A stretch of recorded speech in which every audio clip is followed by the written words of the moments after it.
नमस्कार, सत श्री अकाल आदाब। मैं संजय द्विवेदी। देश में 4 राज्यों में चुनाव होने थे, जिसमें 2 राज्यों में चुनाव हो चुके हैं। जम्मू कश्मीर हो चुका, हरियाणा हो चुका है। और दोनों का रिजल्ट जो आया है,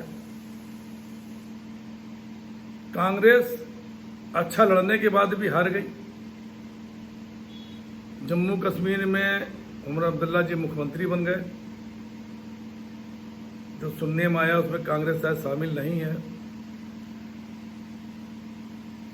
हरियाणा में इतना अच्छा करने के बाद भी अगर कांग्रेस हारती है तो उसका निश्चित रीजन ये आता है कि वहां की जो अपनी कांग्रेस की टीम है, जो कांग्रेस का मैनेजमेंट कर रहे थे, उनमें कुछ न कुछ ऐसी चीजें हैं जिसकी वजह से यह हार संभव हुई है।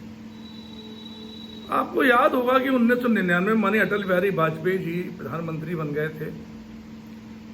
सोनिया गांधी जी ने उसी समय उसके बाद कांग्रेस में आई हो, कांग्रेस का उन्होंने चार्ज लिया एज ए राष्ट्रीय अध्यक्ष। और देखिए, कांग्रेस को अपनी सूझबूझ से आज कुछ भी कहे कोई भी, लेकिन माननीय सोनिया गांधी जी ने एक प्रधानमंत्री का पद न लेकर एक अपनी गरिमा को मेंटेन किया।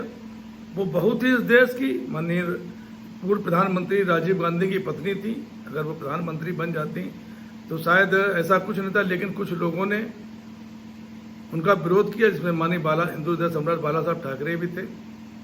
उन्होंने निर्णय लेके माननीय मनमोहन सिंह को प्रधानमंत्री बना दिया। लेकिन देखिए, 2099 में जो एक माहौल था माननीय अटल बिहारी वाजपेयी का, आडवाणी जी का, भारतीय जनता पार्टी का, उसके बाद भी कांग्रेस ने 2004 में इलेक्शन जीता, 2009 में भी इलेक्शन जीता, 2014 में जब मनमोहन सिंह ने भी मना कर दिया और माननीय सोनिया गांधी भी चूंकि स्वास्थ्य के कारण अपना उतना समय नहीं दे पा रही थी, बागडोर अब कांग्रेसियों के पास आ गई। जो हमारे कांग्रेसी थे या उनके बेटे राहुल गांधी के पास आ गई। अब ये 2014 से लेकर 2024 तक जो आपने माहौल देखा देश का, कि कांग्रेस प्रतिपक्ष का नेता भी नहीं बना पाई। लेकिन जब बिहार के बुजुर्ग नेता नीतीश कुमार जी ने पार्टी छोड़ी, उनका विरोध किया, भारतीय जनता पार्टी ने डीएनए टेस्ट कराया, यहां तक बहुत उल्टा सीधा उनसे कहा, तो उनको भी मानी चाणक्य की तरह एक वो आया कि नहीं, इस पार्टी को हम हटा के माने। चाणक्य जी ने व्रत लिया था कि हम हटा के माने। उन्होंने चंद्रगुप्त मौर्य के को बनाया और उनसे उसको हटाया। तो उन्होंने भी अपने अंदर एक लिया कि नहीं, मैं इस पार्टी को हटाऊंगा। उन्होंने जोड़ तोड़ उन्होंने किया, सभी पार्टियों से मिले और आखिरकार सभी को तैयार किया, चाहे ममता बनर्जी, चाहे अखिलेश यादव जी हैं, जो कांग्रेस के साथ नहीं आना चाह रहे थे या कांग्रेस के साथ अपनी टीम नहीं बनाना चाह रहे थे। उन्होंने टीम बनाई, लेकिन उसके बाद उन्होंने पुनः भारतीय जनता पार्टी ज्वाइन कर ली या भारतीय जनता पार्टी में के साथ अपनी सरकार बना ली, कोई बात नहीं। लेकिन उन्होंने जो कार्य किया, वो कार्य 2019 में जो 2024 में जो इलेक्शन हुए, वो जनता ने उस चीज को देखा, जनता ने उसको जबकि उसमें प्रधानमंत्री का कोई भी कैंडिडेट डिक्लेयर नहीं किया, जबकि एनडीए की तरफ से या भारतीय जनता पार्टी माननीय मोदी जी कैंडिडेट थे। चुनाव हुआ, उत्तर प्रदेश में देखा 37 सीटें आई, कांग्रेस का गठबंधन था। सभी जगह महाराष्ट्र में अच्छा प्रदर्शन हुआ, उद्धव ठाकरे और माननीय शरद पवार जी का गठबंधन था, उद्धव ठाकरे कांग्रेस के साथ दिया और एकजुट के साथ दिया। आज यह बात ये हो रही है, अगर हरियाणा हारे हैं तो सिर्फ मैं के कारण हारे हैं। मैं मुख्यमंत्री। आपको मैंने बताया कि सोनिया गांधी जी ने किस तरह से इस देश को चलाया, अपना प्रधानमंत्री पद छोड़ा। तो जिस पार्टी में इस तरह के लोग हों, उस पार्टी में ये मैं शब्द अच्छा नहीं होता है।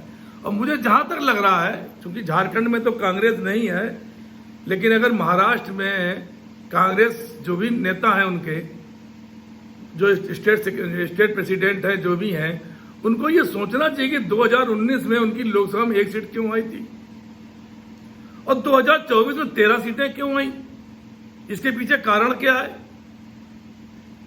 इसके पीछे मात्र कारण है कि माननीय उद्धव ठाकरे जी द्वारा उनका जो साथ दिया जा रहा है, उनके साथ जो है, जो 2019 में उनको मुख्यमंत्री बनाया गया था, मुख्यमंत्री वो तो नहीं बनना चाह रहे थे, वो तो शिंदे जी को बनाना चाह रहे थे। लेकिन क्या हुआ, माननीय शरद पवार जी के आग्रह पर माननीय उद्धव ठाकरे जी मुख्यमंत्री बने और 2.5 साल में उन्होंने जो महाराष्ट्र को जनता को जो दिया, सभी धर्मों को जो उन्होंने सम्मान दिया। कोरोना काल में जब देश में कोरोना काल था और लोग ऑक्सीजन के लिए मर रहे थे पूरे देश में, और भारतीय जनता पार्टी के प्रधानमंत्री या सरकार के प्रधानमंत्री, केंद्रीय मंत्री या उनके जितने सलाहकार थे, स्वास्थ्य मंत्री, सब पश्चिम बंगाल में जो इलेक्शन चल रहा था उसे जीतने के लिए दीदी ओ दीदी कर रहे थे। पूरे देश में हाहाकार मचा था। उत्तर प्रदेश में जो लाशें थी वो गंगा में बह रही थी। सभी देशवासियों ने देखा, सभी ने देखा कि कोरोना काल में किस तरह से देश में इस महामारी में कितनी ज्यादा मौतें हुई हैं। लेकिन वही महाराष्ट्र में धारावी ऐसी जगह जहां पे इतनी जनसंख्या होने के बाद भी कोरोना का प्रकोप नहीं आ पाया, ऑक्सीजन की कमी नहीं हुई, वो किसकी वजह से? मुख्यमंत्री माने उद्धव ठाकरे की वजह से। आज अगर आपके 13 सीटें महाराष्ट्र में आई हैं, तो 13 सीटों में अगर उद्धव ठाकरे को आप निकाल दीजिए, मानिए उद्धव ठाकरे को आप निकाल दीजिए अगर, तो कितनी सीटें आपकी आ सकती थी? आज फिर वही काम चल रहा जो हरियाणा में काम हुआ, मैं मुख्यमंत्री। और ये बात निश्चित जान लीजिए, अगर उद्धव ठाकरे को महाराष्ट्र में मुख्यमंत्री का घोषित नहीं किया गया, देखिए भारतीय जनता पार्टी की योजनाएं, भारतीय जनता पार्टी की चुनाव लड़ने की शक्तियां, चुनाव लड़ने के विचार, चुनाव लड़ने की दिव्य दृष्टि, वो भारतीय जनता पार्टी के पास है। हरियाणा में पूरे जितने भी आपके इलेक्ट्रॉनिक चैनल हैं, चाहे वो मोदी मीडिया हो चाहे दूसरे मीडिया हो, सभी कह रहे थे सरकार कांग्रेस की बनेगी। लेकिन क्या हुआ, 10-12 सीटों में कितना बड़ा अंतर आ गया और सरकार किसकी बन गई? तो जो पार्टी इलेक्शन को आखिरी समय में 2 दिन में धाराशाही कर दे और सरकार अपनी बना ले तीसरी बार, तो इसके मतलब उसके अंदर कोई ना कोई चीजें हैं, कोई ना कोई योजनाएं हैं, कोई ना कोई उनके पास तरीके हैं। आज महाराष्ट्र में वही हाल है। महाराष्ट्र में अगर इस तरह की स्थितियां चलती रही तो निश्चित 4 से 5% वोट कट जाएगा और सरकार भारतीय जनता पार्टी की पुनः स्थापित होगी। ये जो मेरा विचार है बिल्कुल स्पष्ट है, क्योंकि वहां वही शुरू हो गया हरियाणा वाला कि मेरी 7 सीटें आई थी तो मैं बनूंगा। अरे भारतीय जनता पार्टी से सीखिए कि 2.5 साल बाद उन्होंने अगर महाराष्ट्र में सरकार बनाई, शिवसेना पार्टी तोड़ी, तो उन्होंने सिंधु को मुख्यमंत्री बनाया। क्यों नहीं देवेंद्र फडणवीस मुख्यमंत्री बना दिया? देवेंद्र फडणवीस जी उप मुख्यमंत्री नहीं बनना चाह रहे थे, वो कह रहे हम कोई मंत्री नहीं बनेंगे। लेकिन भारतीय जनता पार्टी ने सिर्फ दिखाने के लिए देश की जनता को कि हम इतना सेक्रीफाइस कर सकते हैं, झूठा सेक्रीफाइस, दिखावे का सेक्रीफाइस उन्होंने किया। सिंधु को मुख्यमंत्री बनाया और देवेंद्र फडणवीस जी को उप मुख्यमंत्री बनाया। उनको लगने लगा कि ऐसा ना हो सिंधे जी की कुर्सी सुप्रीम कोर्ट के माध्यम से चली जाए। तुरंत उन्होंने अजीत पवार से बात की, अजीत पवार की पार्टी भी तोड़ ली। आप देखिए इतना बड़ा उनका जो उनकी योजनाएं हैं, जो उनकी कार्य करने की क्षमताएं हैं, क्योंकि आज ईडी, सीबीआई, चुनाव आयोग सब भारतीय जनता पार्टी के कहने पे चल रहा है और भारतीय जनता पार्टी के इशारों में चल रहा है। मैं स्पष्ट रूप से कहता हूं, आज ईडी जो शराब कांड में लोगों को गिरफ्तार कर रही थी, आज उनके खिलाफ उनके पास सबूत नहीं है। तो इसका मतलब है अभी कल एक निर्णय, कल सुप्रीम कोर्ट ने जमानत दी, 2 साल से वो बेल नहीं मिल पा रही थी, वैसी बेल पे था, तो परमानेंट बेल नहीं मिल पा रही थी, परमानेंट कल बेल दी उन्होंने। तो ईडी के पास कोई था ही नहीं। जब ईडी के वहां पे ईडी के जो सोलिसिटर जनरल राजू में वहां गए, उन्होंने कहा मेरे पास कुछ नहीं है और उनको परमानेंट जमानत दे दी गई। तो जो भारतीय जनता पार्टी ने खेल खेला, उसी खेल में अगर आप सम्मिलित होंगे और उसी खेल में बहेंगे तो निश्चित जान लीजिए महाराष्ट्र में सरकार नहीं बना पाएंगे। झारखंड में हेमंत सोरेन का मुकाबला आप नहीं कर सकते, उत्तर प्रदेश में आप अखिलेश यादव का मुकाबला नहीं कर सकते, बिहार में आप आरजेडी का मुकाबला नहीं कर सकते। जहां हिमाचल में आपको सरकार बना सकते थे आप, वहां भी आपने आपके जो सलाहकार हैं उन्होंने जो इंडिया गठबंधन आपने बनाया, सबसे बड़े तो आप हैं। आज प्रतिपक्ष के नेता कौन बना? माननीय राहुल गांधी बने। अगर इंडिया गठबंधन बना है तो 10 साल तक प्रतिपक्ष का नेता कांग्रेस नहीं दे पा रही थी, 55 सीटें नहीं आ पा रही थी। आज अगर 199 सीटें आई हैं तो उसका मूलभूत कारण क्या है? मूलभूत जो कारण है वो इंडिया गठबंधन है। इंडिया गठबंधन में अखिलेश यादव हरियाणा में कोई पहचान नहीं, तो उत्तर प्रदेश में तो आपकी पहचान नहीं, दिल्ली में आपकी पहचान है, दिल्ली में आपकी पहचान है। अगर हरियाणा दिल्ली में हरियाणा में आपकी पहचान नहीं है तो आपकी दिल्ली पंजाब में पहचान नहीं है। तो आप अगर इस चीज को ऐसे देखेंगे कि इतने बड़े भारतवर्ष में कितनी जगह आपकी पहचान है, कितनी जगह आपकी पहचान नहीं है, लेकिन वहां के लोग आपको लेके चल रहे हैं। अगर अखिलेश यादव ने आपसे गठबंधन किया तो लोकसभा सीटों में आपकी भी सीटें बढ़ी, लेकिन अब 2019 में क्या हुआ था? आप एक सीट पर सिमट गए थे, वो भी बड़ी मुश्किल में आप जीते थे। तो आज जो स्थितियां पैदा हो रही हैं, आप किसके सामने खड़े हैं? आप एनडीए के सामने खड़े हैं, भारतीय जनता पार्टी के सामने खड़े हैं, जिनके पास इलेक्टोरल बॉन्ड में, पीएम केयर फंड में, और जितने बड़े उद्योगपति हैं वो उनके लिए थैली लेके खड़े हैं, उनके साथ खड़े हैं। अभी एक देश के पूर्व राष्ट्रपति ने बताया, माननीय प्रधानमंत्री जी, मैं उन्हीं की बात कह रहा हूं, इसमें कोई मैं असमानजनक बात नहीं करूं माननीय प्रधानमंत्री के खिलाफ नहीं। प्रधानमंत्री जी अडानी को लेके आए, कह रहे इनको काम दे दीजिए। अब देखिए, असत्य व सत्य की जीत, हमेशा सत्य जीतता है, ये चीज ध्यान रखिएगा।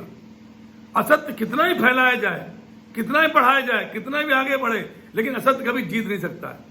अब पूर्व राष्ट्रपति बाहरी देशों के वो अडानी के लिए शब्द कहने लगे, वो बताने लगे साहब प्रधानमंत्री जी उनको लेके गए। अगर देश का बच्चा, अगर देश का विपक्ष कह रहा है कि साहब आप अडानी और अपने उद्योगपति मित्रों को आगे बढ़ाने की बात कर रहे हैं, आज देश में महंगाई, बेरोजगारी, दल बदल कानून का दुरुपयोग, जब जानबूझ के जबरदस्ती सरकारें बनाई जा रही हैं, तो अगर ये हो रहा है, इसके जिम्मेदार कौन है?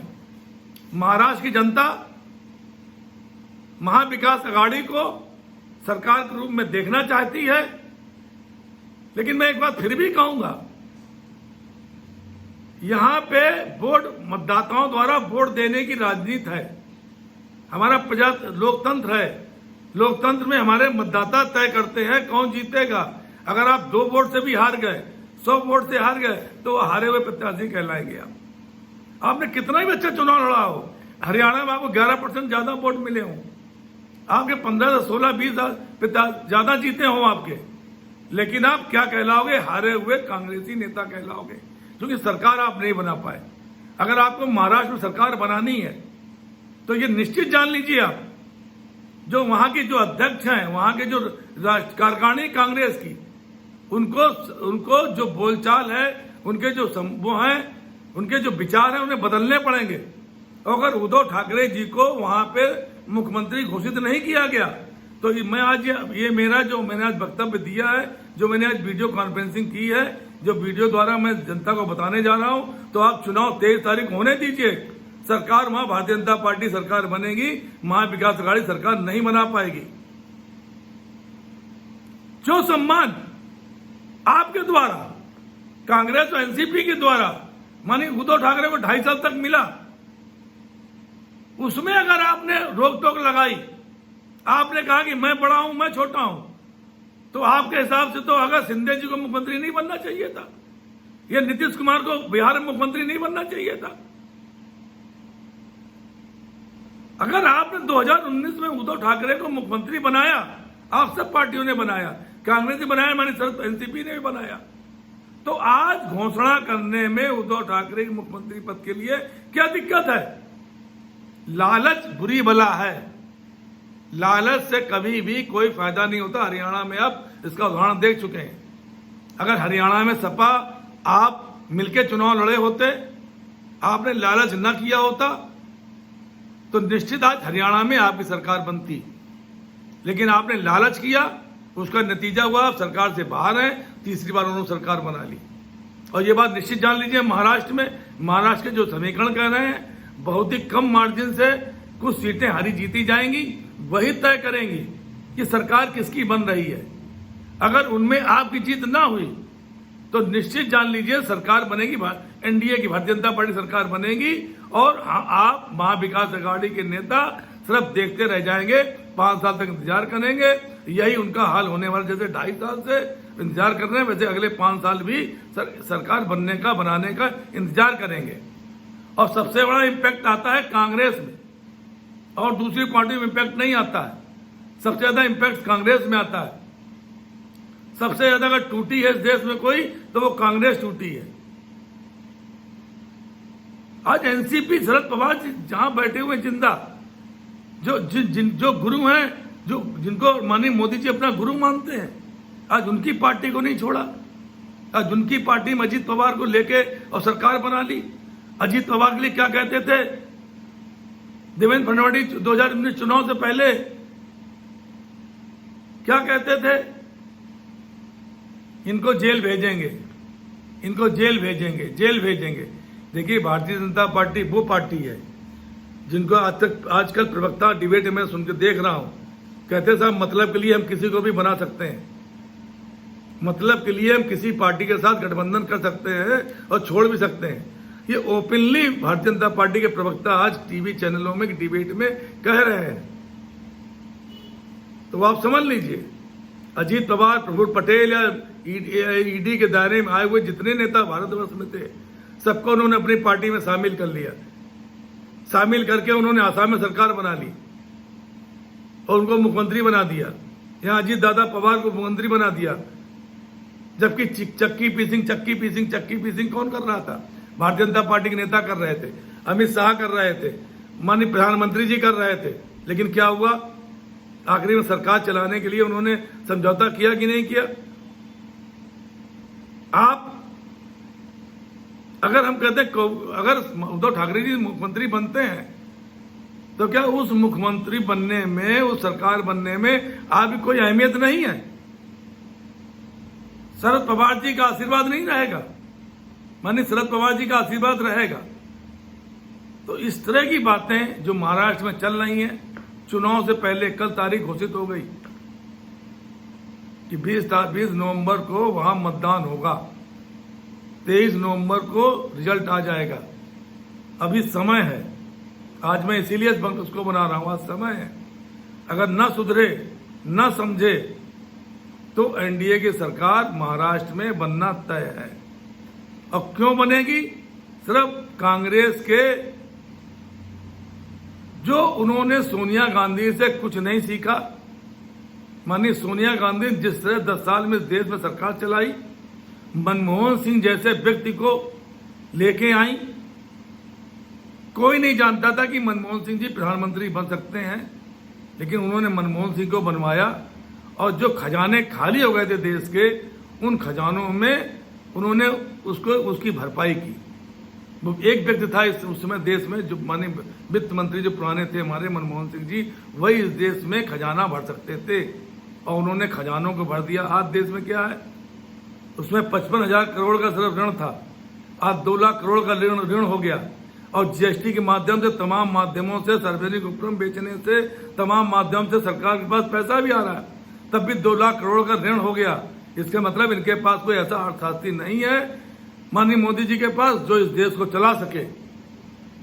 तो देखिए दोस्तों, मैं फिर कह रहा हूं, इस चीज को समझिए, कांग्रेस जन इस चीज को समझें कि जिस ढंग से माननीय सोनिया गांधी ने इस देश को चलाया, आपको अगर समझ में आ जाए तो महाराष्ट्र को चला सकते हो। अगर महाराष्ट्र में अपनी सरकार बनाना हो, बनाने की आपकी नियत हो, तो निश्चित उद्धव ठाकरे को मुख्यमंत्री पद का दावेदार घोषित कर दीजिए। 4 से 5% आपके वोट बढ़ जाएंगे। नहीं तो कोई बात नहीं, एनडीए सरकार वहां बनाएगी, एनडीए के उसमें आप रहिए और 5 साल तक इंतजार करिए। जय हिंद, जय भारत।